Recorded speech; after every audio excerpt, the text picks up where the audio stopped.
Every fall, the same scene repeats itself. The wind shifts, the light changes, and the ground begins to disappear under dry brown leaves. They collect along fences, under trees, across driveways, in the corners of gardens, and around the edges of the yard, as if the land is quietly trying to cover itself. Most people respond the same way they always have. They rake, they bag, they drag piles to the curb. Or, if they are trying to do the right thing, they heap the leaves somewhere with the vague hope that one day they will become compost. And then almost nothing seems to happen. Weeks go by. Then months. You come back to the pile, maybe turn it once, maybe spray it with water, maybe even sprinkle on some store-bought compost starter, because you have been told that is what serious gardeners do. But when you pull back the top layer, what do you find? Leaves. Mostly the same leaves. A little darker around the edges, maybe a little softer near the bottom, but still recognizably what they were when they first fell. The pile seems less like a living process and more like a waiting room. Everything is delayed. Everything feels slow. That is the part that frustrates people. Not just because compost is useful, though it is. Not just because the bags at the garden center cost more than they used to, though they do. It is frustrating because the whole thing feels like it should be simpler than this. Leaves fall in nature every year. Forests are built out of this exact material. Nobody is out there buying activator for the woods. Nobody is hauling autumn into plastic bags in a healthy ecosystem. And yet, in a backyard somehow, the pile sits there like a stalled machine. That is usually when people start blaming themselves. Maybe I did not build it right. Maybe I needed a better bin. Maybe I should have bought the other product. Maybe I should have turned it more often. Maybe I should have watered it more. Maybe composting is one of those things that sounds simple until you actually try it and realize other people must know some hidden rule you do not. That feeling matters because it is exactly what keeps people stuck. When something takes too long, people often assume the answer is more effort or more waiting. So they either over-manage the pile, fussing with it constantly without understanding what actually drives decomposition, or they give up and accept the story they have heard their whole lives. Leaves are slow. They break down when they break down. Compost takes time. That is just how it is. But that is not really how it is. Or at least, it is not the whole truth. Because when leaves seem to take forever to become compost, the problem is often not that nature is slow. The problem is that the pile has not truly become alive in the way decomposition requires. It has material, yes, but material alone is not enough. A pile of leaves is not the same thing as an active compost system any more than a stack of firewood is the same thing as heat. The potential is there, but the conditions that unlock it may not be. That distinction changes everything. Most people look at a leaf pile and see a mass of dead material that needs time to rot. But that way of seeing is too passive. It misses the central reality that compost is not mainly a waiting game. It is a biological event. It happens when countless small organisms are given the moisture, contact, nitrogen, and livable conditions they need to begin turning dry carbon into something darker, softer, and far more useful. Without those conditions, the pile may still decay eventually, but slowly, weakly, and without much energy. You can feel this difference with your own hands. A stalled pile feels dry in the wrong way. Not crisp just on the outside, but empty, loose, almost separate from itself. The leaves slide against each other like paper. There is very little warmth in the middle, very little smell of deep earth, very little sign that biology has really moved in. It is a pile, yes, but it is not yet much of a process. That is a familiar experience for a lot of people, especially those trying to compost mostly leaves. They build what looks like a respectable pile. It is large enough, it is tidy enough, it is out of the way. But because leaves are dry, carbon-heavy, and often stacked whole, The pile can end up with very little of the friction and moisture life needs to wake up. Air moves through too freely in some places. Water sheds off in others. The leaves mat or remain separate. The biology that should be feasting on all that material stays weak, slow, or half-starved. And from the outside, that gets translated into a simple but misleading belief. Leaves are slow. That belief sounds harmless, but it does real damage because it teaches people to accept a stalled system as normal. It tells them to wait longer instead of asking a better question. Not how much time has passed, but what is missing from this pile that would make decay actually begin.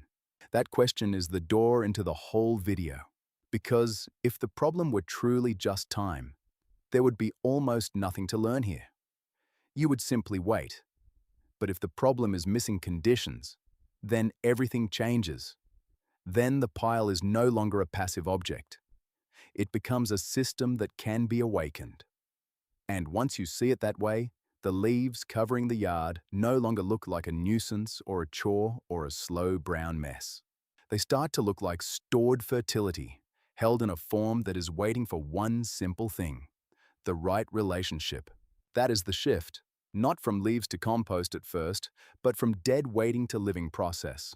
And once that shift happens, a pile that used to take months begins to look very different. The first relief is this: if your leaf pile has been sitting there for months doing very little, that does not mean you are bad at composting. It usually means you were handed the wrong model.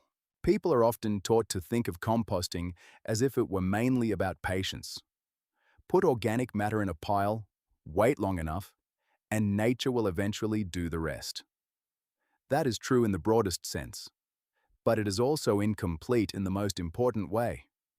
Because eventually can mean very different things depending on whether the pile is actually functioning as a biological engine or merely existing as a stack of dry material exposed to weather. This is where many gardeners get quietly trapped. They know leaves are natural. They know forests turn leaves into soil. They know compost is supposed to be simple, so when their own pile barely changes, they do not question the model. They question themselves. Maybe I am impatient. Maybe I do not have the right setup. Maybe I need a better tumbler, a different inoculant, a more expensive starter, a fancier bin with vents and compartments and a brand name printed on the side. The modern mind is almost trained to think this way. If something natural is not moving, there must be a product missing. But very often, what is missing is not a product. It is a relationship. Leaves by themselves are mostly carbon. Dry, papery, carbon-rich material. That is not a flaw. In fact, it is part of what makes them valuable. They are stored structure, stored future humus, stored organic matter waiting to become the dark body of soil. But carbon-rich material on its own does not move quickly because the organisms that break it down need more than carbon. They need moisture. They need nitrogen. They need contact. They need enough livable conditions to multiply and work. Without that, a leaf pile can remain strangely suspended, not truly preserved, not truly decomposing, just lingering in that slow middle state that makes people believe leaves are inherently stubborn. That is the old belief that has to break. Leaves are not slow in the way most people think. What is slow is a pile that never fully woke up. And once you understand that, the whole subject becomes more interesting and much more hopeful.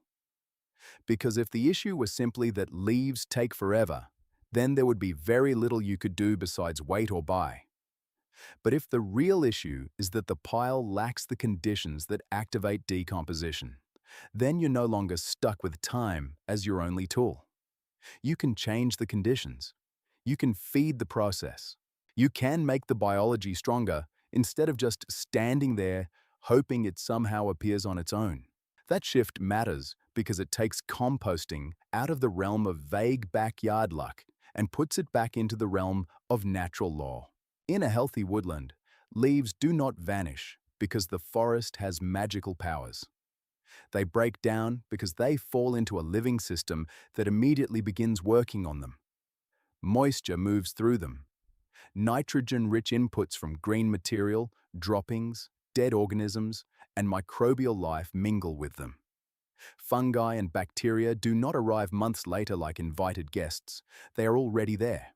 The leaves land on a biologically active floor, not on an isolated heap of dry carbon separated from the larger cycle. That is the part old growers understood intuitively.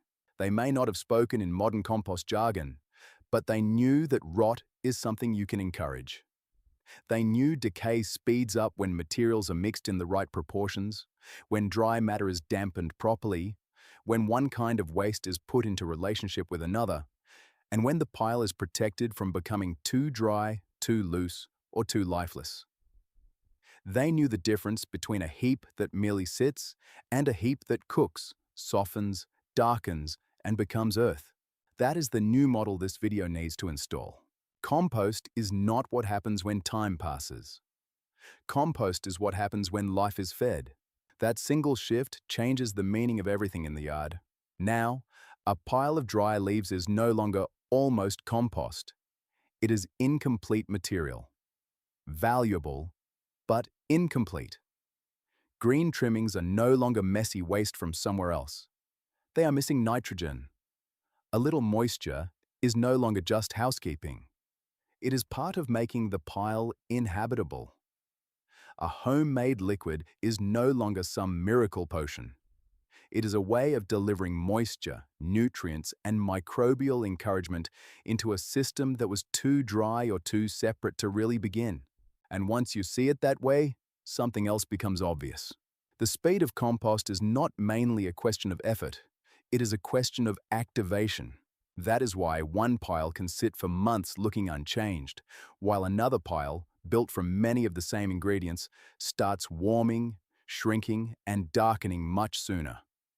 From a distance, they may both look like leaf piles. But biologically, they are not the same thing. One has enough of the right relationships to come alive. The other is still waiting for them. This is also where the hidden resource begins to come into view.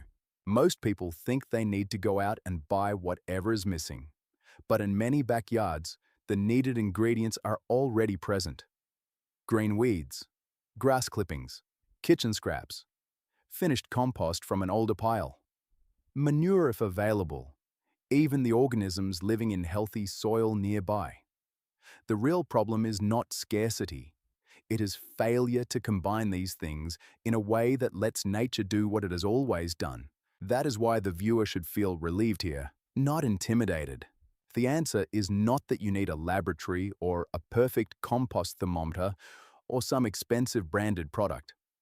The answer is that the leaves in your yard were never meant to sit alone, dry and separated, asking time to do all the work. They were meant to enter a living exchange. And when that exchange is restored, even with very simple materials, the whole pile begins behaving differently. It softens faster. It settles lower. It smells more like earth than paper. It develops warmth in the center, and what used to look like a stubborn pile of dead matter starts looking like what it really is. Stored life in a paused state, waiting for the signal to begin again. That is the signal this video is really about. Not a gimmick, not a shortcut in the cheap sense, but the practical old truth that decomposition moves when the pile is given what life requires. Once you understand that, the question stops being, why are leaves so slow? And becomes, what would make this pile fully alive? Once you ask what would make the pile fully alive, the whole process becomes much less mysterious. Because at its core, fast decomposition is not magic.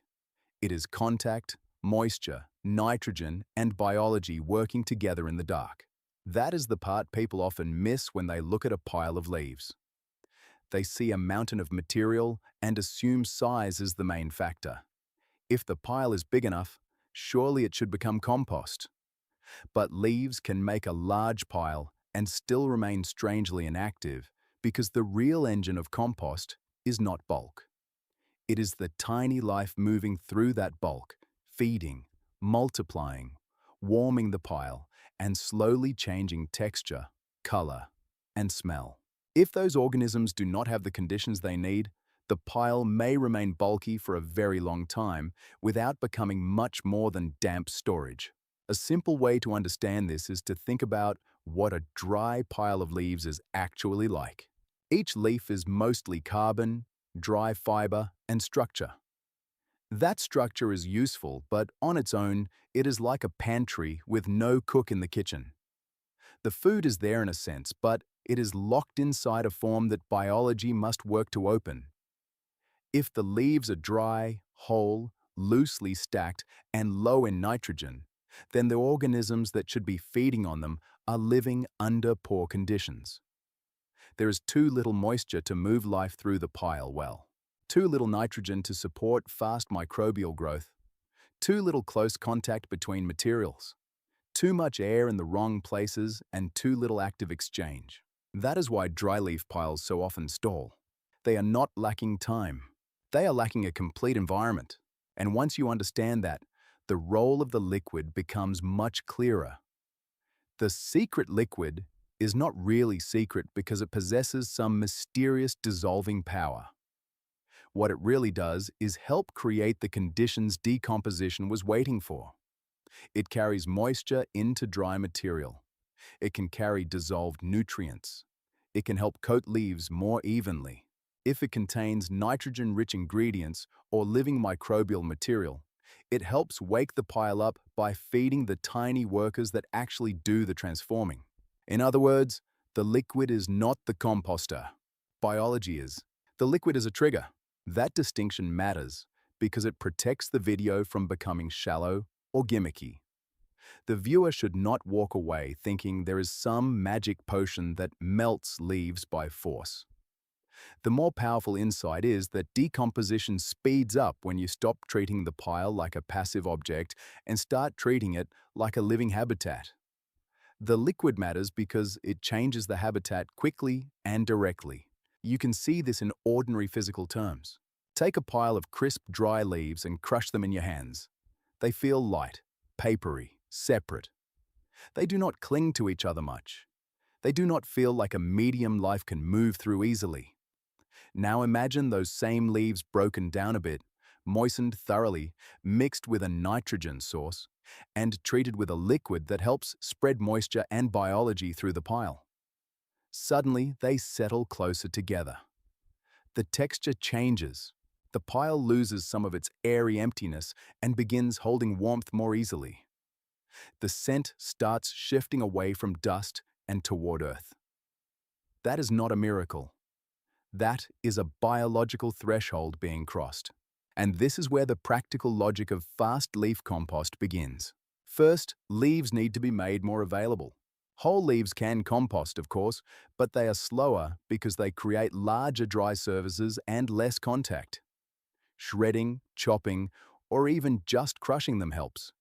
It gives microbes more edges to work on. It helps the pile settle. It increases contact between pieces. It turns a stack of separate forms into a more connected material.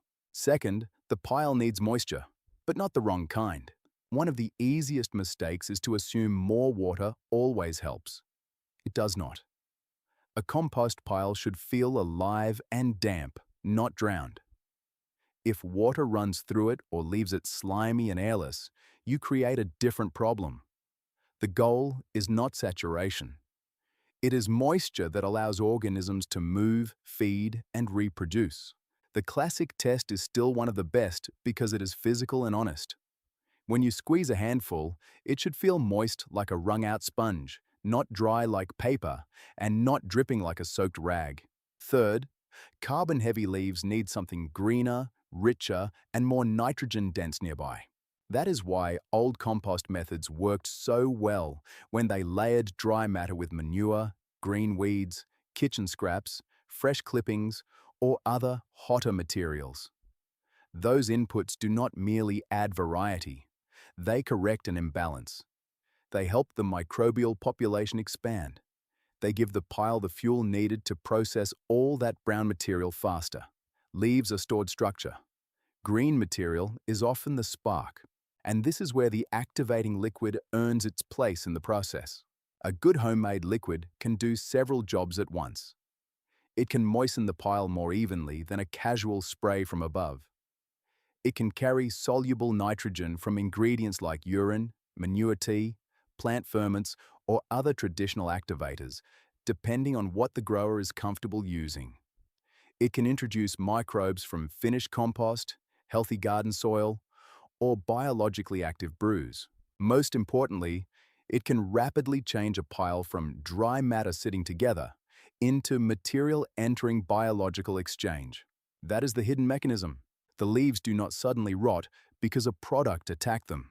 They rot faster because the pile finally became livable for the organisms that know how to dismantle them. This is why traditional systems so often relied on what was already close at hand. Animal manure, green weeds, leftover plant matter, compost slurry, even urine diluted correctly in water in some old farming traditions. These were not random folk practices. They were ways of moving nitrogen, moisture, and life into stubborn carbon-rich material. People may not have used modern compost language, but they understood the principle. Dry matter breaks down faster when you feed what breaks it down. And the most encouraging part is how low cost this really is.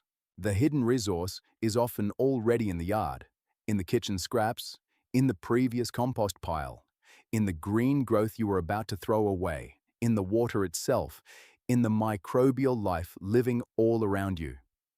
The practical solution does not live in some specialized product line. It lives in better relationships between ordinary materials. Once you see that, a pile of fallen leaves stops looking like a slow problem. It starts looking like a nearly finished answer. Once you understand that the real work is being done by moisture, nitrogen, contact, and living organisms, the method itself becomes surprisingly simple. And that simplicity is important, because many people ruin compost by trying to force it in the wrong way. They assume speed comes from intensity. More turning, more water, more products, more effort layered on top of a pile that was never built to function in the first place. But a fast pile is rarely the result of aggression. It is usually the result of alignment. The materials are prepared correctly. The moisture is right. The biology has food. The structure holds warmth without collapsing into rot. That is what makes the process feel less like a hack and more like a principle. A good leaf pile does not need to be managed constantly. It needs to be started correctly. The first step is to reduce the leaves into a form that life can enter more easily. Whole leaves are not useless, but they slow everything down. They stack with too much separation in some places and too much matting in others. Water may slide off them. Air may move around them without much real biological contact. Shredding them, mowing over them, crushing them underfoot, or chopping them roughly changes all of that. Suddenly, the pile becomes denser in a good way. There are more torn edges, more exposed surfaces, more points where moisture and microbes can settle in and begin working. The second step is to correct the dryness that makes leaf piles feel dead.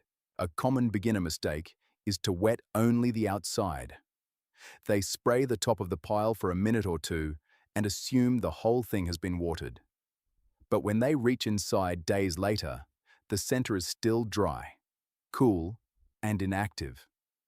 The outer leaves may have darkened a bit, but the interior remains almost untouched. This is where the activating liquid becomes especially useful. It lets you soak the pile more intentionally.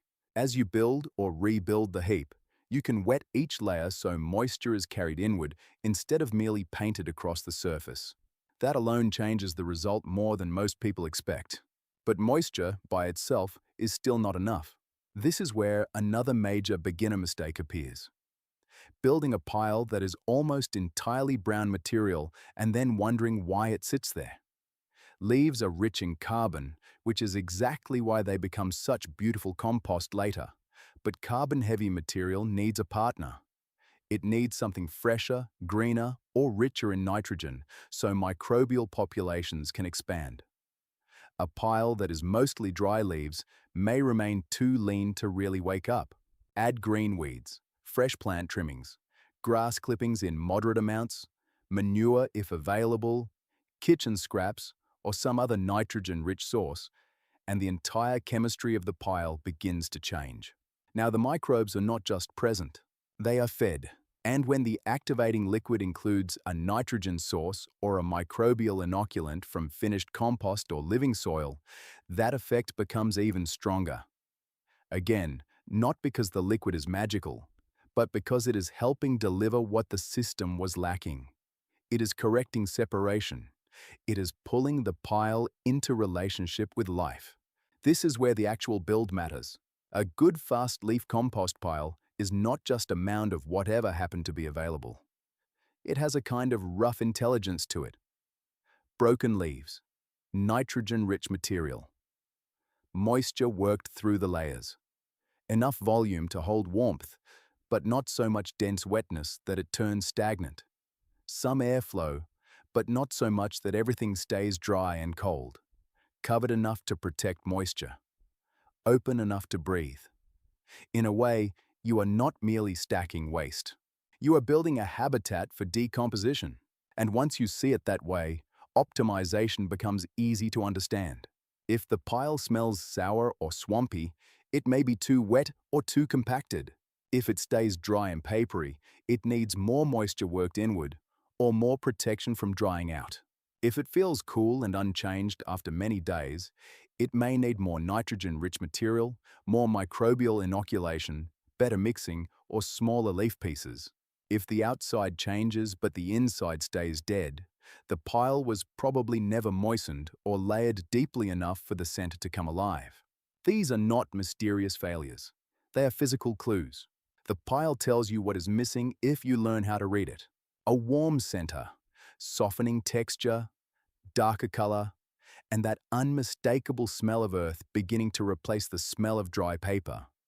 Those are signs that the system is working. A pile shrinking in height is another sign. People sometimes worry when the pile settles, but that is often the point. Collapse, in composting, can be a sign of life doing its job. The stiff structure is giving way. Space is being consumed. Material is becoming something finer, denser, and closer to soil. One of the best ways to speed the process without overcomplicating it is to stop thinking in terms of ingredients alone and start thinking in terms of contact. Leaves touching leaves is not enough. Dry carbon needs to touch moisture. Moisture needs to carry nutrients. Nutrients need to meet microbial life. The more evenly the pile holds those relationships, the faster decomposition moves. That is why turning can help when done correctly, not because motion is inherently good, but because it redistributes contact. It brings dry pockets inward, moist active material outward, and helps the whole body of the pile become more uniform. But here too, people often overdo it. Another beginner mistake is turning too often out of anxiety. They disturb the pile before it has time to build rhythm. They keep opening it up, cooling it, separating materials that were finally settling into relationship. The goal is not to fuss with it every day. The goal is to build it well enough that biology can keep working between your interventions. That is an old lesson in disguise. Nature moves quickly when the conditions are right, but it does not like being interrupted for no reason. So the optimization here is humble. Break the leaves down. Layer them with something green or nitrogen-rich. Use the liquid to carry moisture and activation through the pile. Keep the pile damp, not soaked. Protect it from drying winds and direct exposure if needed. Turn it when it helps restore contact, not just because you feel like you should be doing something. Do that, and what used to feel like a slow brown burden begins to transform with surprising speed. Not because you forced decay, because you finally gave decay what it needed.